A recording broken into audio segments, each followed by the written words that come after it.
بسم الله الرحمن الرحيم والمرسلات عرفا فالعاصفات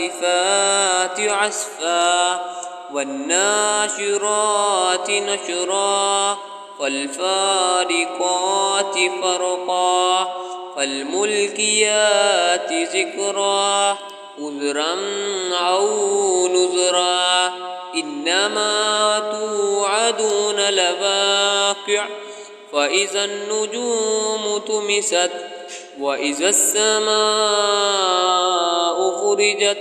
وإذا الجبال نسفت وإذا الرسل أقتت لأي يوم عجلت ليوم الفصل وما أدراك ما يوم الفصل ويل يومئذ للمكذبين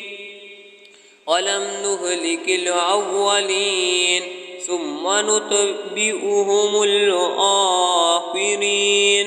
وذلك نفعل بالمجرمين ويل يومئذ للمكذبين ألم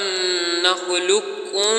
من ماء مهين فجعلناه في قرار مكين إلى قدر معلوم فقدرنا فنعم القادرون ويل يومئذ للمكذبين ألم نجعل الأرض كفاتا أحياء وأمواتا وجعلنا فيها رواسي شامخات وأسقيناكم ماء فراتا ويل يومئذ للمكذبين انطلقوا إلى ما كنتم به تكذبون انطلقوا إلى ظل ذي ثلاث شعب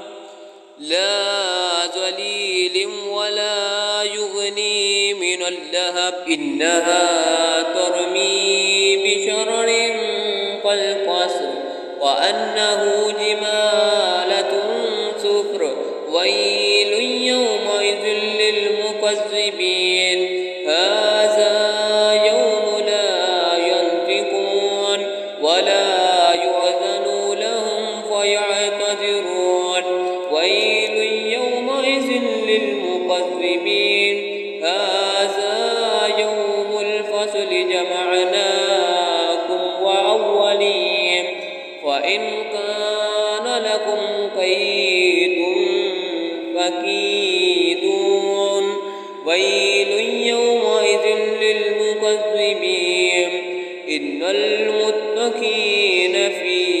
ظلال وعيون وفواكه مما يشتهون كلوا واشربوا هنيئا بما كنتم تعملون إنا كذلك نجزي المحسنين ويل يومئذ للمكذبين كلوا وتمتعوا قليلا إنكم مجرمون ويل يومئذ للمكذبين وإذا قيل لهم اركعوا لا يركعون ويل يومئذ للمكذبين وبأي حديث بعده